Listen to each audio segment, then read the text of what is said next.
So I have just bought the cheapest Audi RS3 possibly in the world, but when I applied for a V5 to the DVLA, I got this letter back. Thank you for your recent application. According to our records, the insurance company notified us this car has been in an accident and is either a category A or B car. It means it's only suitable for scrap or parts. Now that is a big problem. Now in the UK, there are 4 main categories for an insurance write-off. You have A, B, S and N. Category A means you cannot even salvage any parts on the car. The whole thing must be scrapped.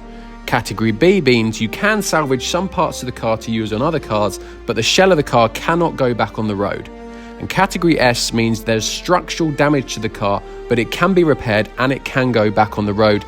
And then you have category N, which means non-structural. It should just means there's panels, bumpers, and the car can go back on the road relatively easy. Now, category N is the most minor type of insurance write-off, and our one is category B, which means the car can't go back on the road, but can take parts off it.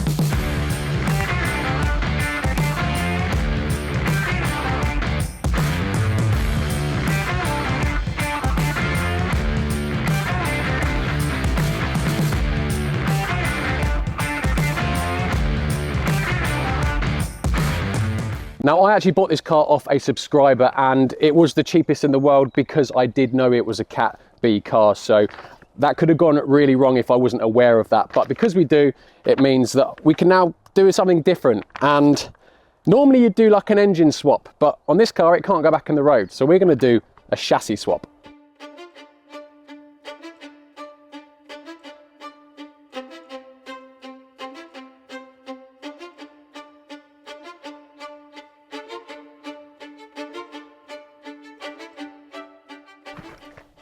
And that is why I have bought a 3-door A3. Now I thought there's no point swapping it into a 5-door A3 because it'll just look like a normal RS3. And I know loads of people swap them into Golfs because that is a bit of a difference. But I don't know anyone that's swapped an RS3 into a 3-door A3. Probably because it doesn't really make much sense. But we have a reason. Because I've got a Cat B RS3 and a Pauly A3.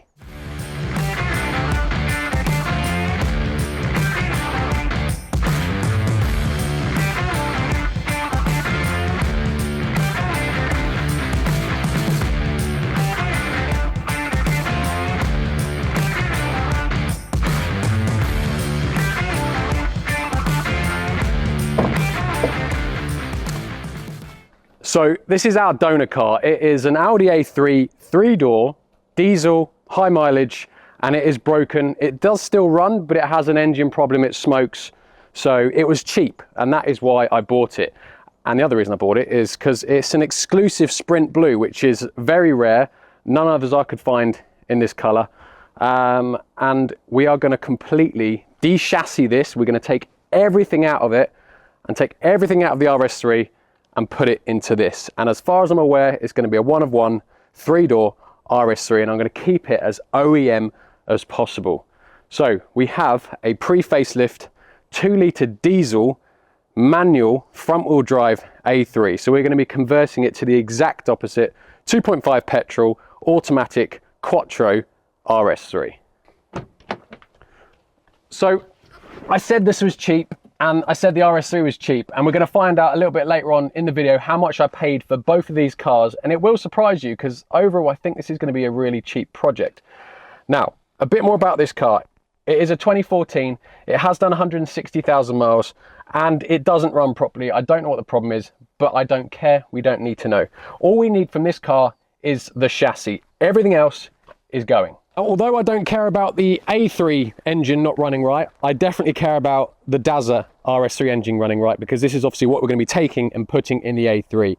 Now, when I bought it from the subscriber, I was told it did run. It has been sat for 2 to 3 years in storage, and it ran at the time of the crash. Now, because the rear is completely damaged, and on RS3s, the battery is in the boot, the battery is disintegrated, and therefore I couldn't jump start it to see if it ran. So the first thing we're going to do is get a battery, get some jump leads, and pray that this thing starts up. So we are actually going to be Bloody hell, this seat's, this seat's completely broken. We are going to be taking the majority of the interior of the RS3 because I want it to be a complete swap. So I don't want to have to worry about coding, immobilizers, wiring. So I'm going to take all the wiring looms. I'm going to take the dash, instrument. I'm going to do everything and swap it to that A3. So it literally just puts the key in and it will start first time, no errors on the dash. That is the plan. But I just want to give a big thanks to Jay actually, who came out and validated this interior. I do have some shots, I think I'm going to include them now. It was absolutely disgusting because I said it had been sat for 2.5, 3 years. And there was actually a big chunky rat sat on the back seat. I'll put an image of that in now as well. But it's actually really clean now and actually far better than you'd expect to. Actually, to be fair, this is as clean as you expect a car would be when you pick it up from a dealership. But let's try and start it up. So to start the RS3 up, we need a battery, and the battery was about here before it crashed. Now, I did have a look in. You can kind of see a bit of the battery, but it's absolutely no good. We won't be able to start the car. So I do need an external battery. And then I just need some jump leads, and I think the terminals are still accessible. So we'll put the jump leads on each terminal, bridge it across to this battery, and then hopefully we should be able to start it. I don't know if I'll be able to see it now, if I'm honest. I'll have to get some bits out of the way.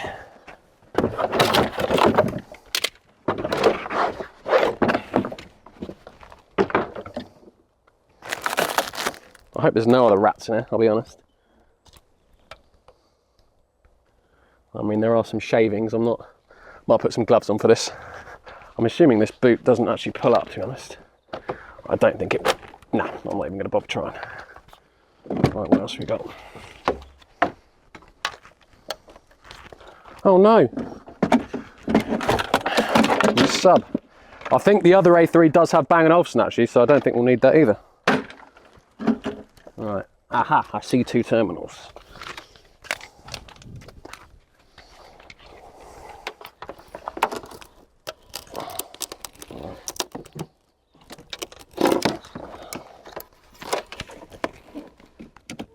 Right, so now we just connect positive to,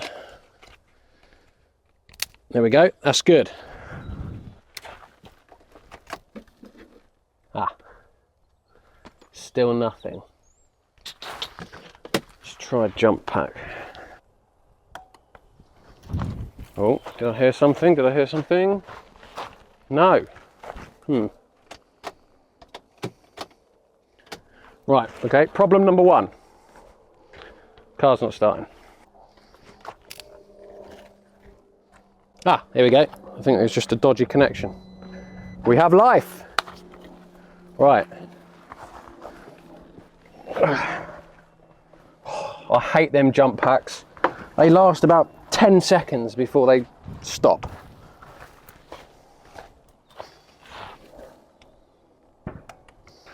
Right, so this RS3 has done 51,000 miles, so it's not horrendous. Look at that! Beautiful!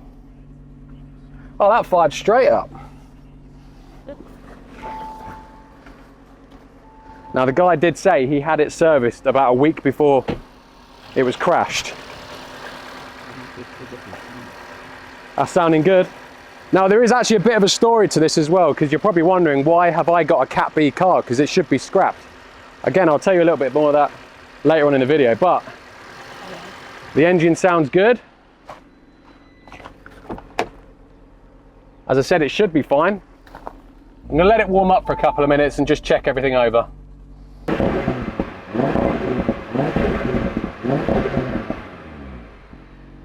So the engine sounds great, as I kind of expected it to, so that's a really good start. Now this has done 51,000 miles and the spec is slightly different to this, to the other A3, again, which is why we're going to just transfer everything over. I've got a virtual cockpit for one. I've got some other differences like tech pack as well, so a bigger screen, it does more. The other car does have Bang & Olufsen as well, so that's good. There's probably other MIB2 differences between a pre-facelift and a facelift. So that's why we're just going to do the whole hog. Now, before we start getting into it, I'm not going to be able to drive it because the near side rear or the offside rear wheel is buckled. So we need to quickly look at that to see if we can get it driving. But the first thing I want to do is check any faults on this system, because what I don't want to do is swap everything over and then think that I've done something wrong when actually we had an existing fault already in this RS3. So I'm going to turn the ignition back on, we'll hook up the code reader, and we'll just go through any issues now. Now I've had to get the car running because it's having a bit of a hissy fit, probably because of the external battery, but we have faults, and I'm hoping most of them are just going to be crash / battery related. So yeah, it's all just known as like initialization or low voltage. So if we clear everything and then we'll see what's left, that will give us a true indication of actual faults. And we're going to have airbag faults because I'm pretty sure the seat belts would have deployed, and it's just really not happy about this external battery. Right, so we're left with a couple of faults. Voltage drop off, yep. Crash shut off active, yep, that's fine. No initialization. Parking brake error, yep, probably because it's in a hedge somewhere. Airbags, yep. Driver's seat belt gone, and no initialization on there. And left headlight, which I know is damaged, no communication. So that's absolutely fine. Plus the fact that it doesn't like this external battery as well, because the engine management light is still on. So I'm just going to have a quick check in here. No, it says no DTC. I think it's just having a hissy fit. So no, that's all sounds pretty good. Engine sounds good anyway, so I'm happy with that. Now I'm going to talk about some issues that we might have doing this, and the only ones I can really think of are the fact that we're going to be converting this from a manual to a DSG. So I don't know if there's any cutouts or any changes we're going to have to make near the pedals, that sort of area. The other issue is battery. Now obviously on this A3 the battery is in the engine bay, whereas the RS3 is in the boot. So there is a slight change we're going to have to make in the boot floor.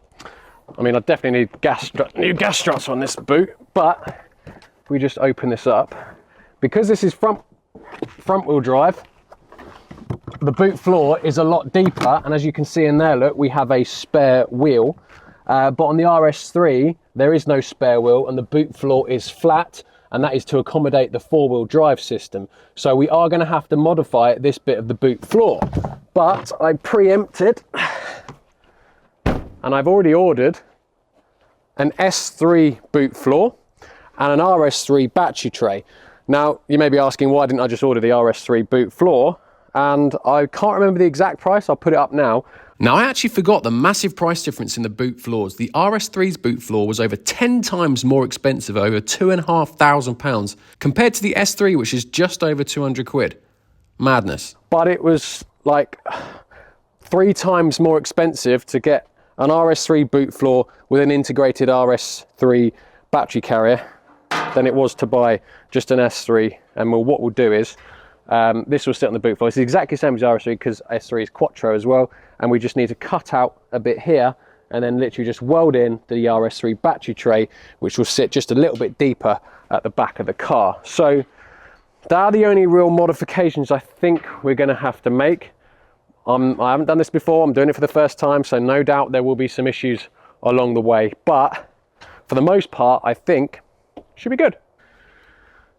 Right, we're going to start by seeing if we can straighten up this wheel a little bit, only enough so we can just drive it around, because it's a pain in the arse pushing cars, especially ones with bent rear wheels.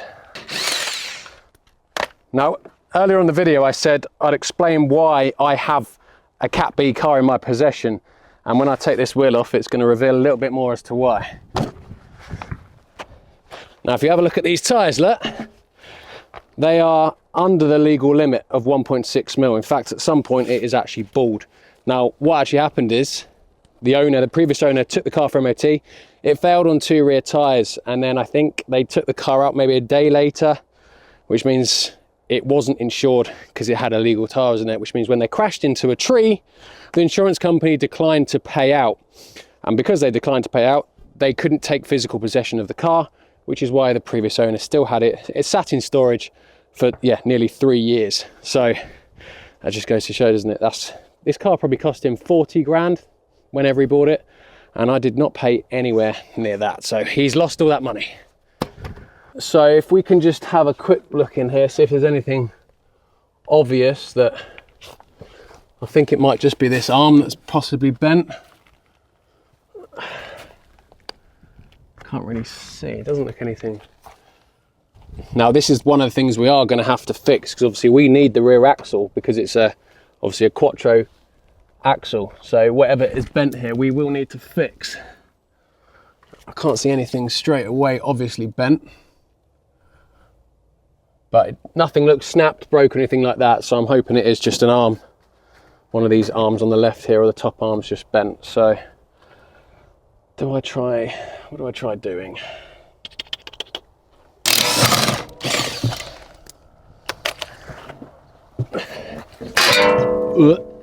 There we go.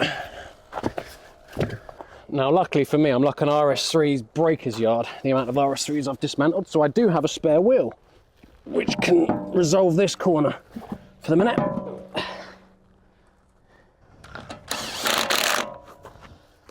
And there we go, another bald rear tyre there. So I've just taken the offside rear wheel off to have a look as well, and it looks like it's my top arm that's been bent inwards, and it's kind of just tilted the rear, near side rear up and in. So what I think I'm going to do, so if we come around here, is I'm going to get the JCB, I'm going to bring it to the rear of the car, and I'm going to try like a ratchet strap and maybe give it a little tug with the JCB to see if we can just pull this top arm back a bit, just enough so we can get it, so we can drive the car around, because I think it's just that little bit too twisted at the minute to drive it around. So, well, give it a go anyway.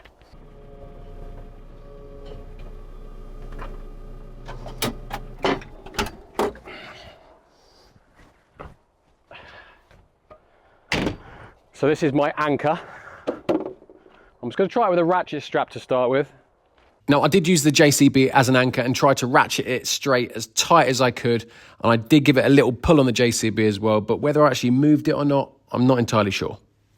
Now, I've just come into one of my spares departments, and I'm 97% sure this is an RS3 rear axle off. It's either a facelift one or a pre-facelift. I know I've got to put one on the Skoda Octavia, the RS, but I'm also pretty sure I have a pre-facelift one, which is going to be the same as the facelift rear axle, which means instead of trying to work out what's bent on that and worrying about it, we can just put this complete axle on, and I'll just swap out the diff and just put the diff from that one on. That way we know that nothing's bent and everything should be fine. So I think I'm going to do that, and this old girl is the one we're going for. Now, I don't really think I'm going to be able to straighten this wheel out here. I've got nothing to anchor off of. So because I've got a spare axle, I am just going to try and drive it. So I'm going to stick it in reverse now, see if we can get it into the yard. If it bunches up, I might just try and drive through it and see if it breaks anything, but we'll give it a go. Why not?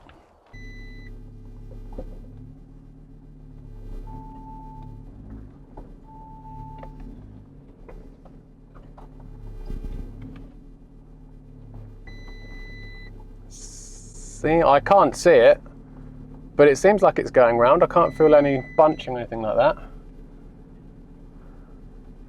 Let me have a quick stop and have a look. No, that's right. It's not, it's more the camber that's making it look worse than it is. The wheel is actually only probably about an inch. It feels right driving it, so.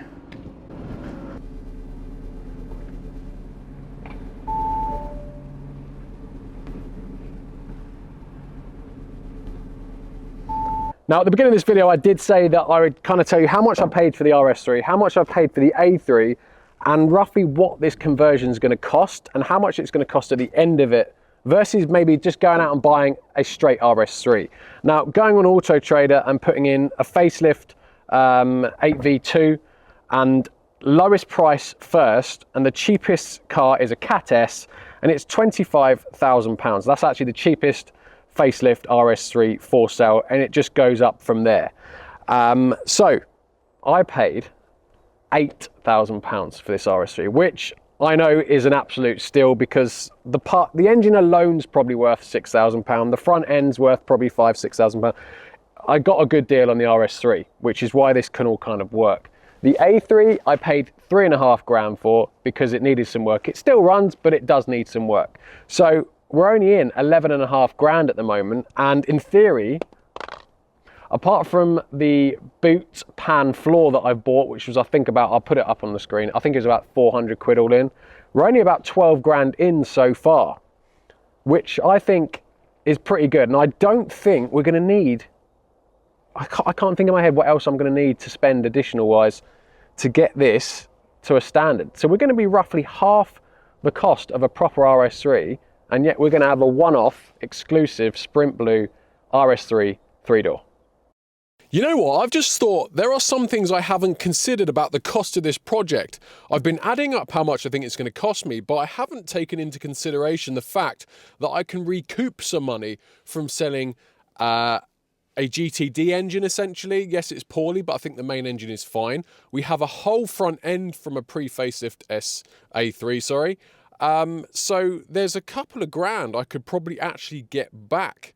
So this might even be better than I thought. So that is the intro to this project, guys. The RS3 runs, which means it is a goer.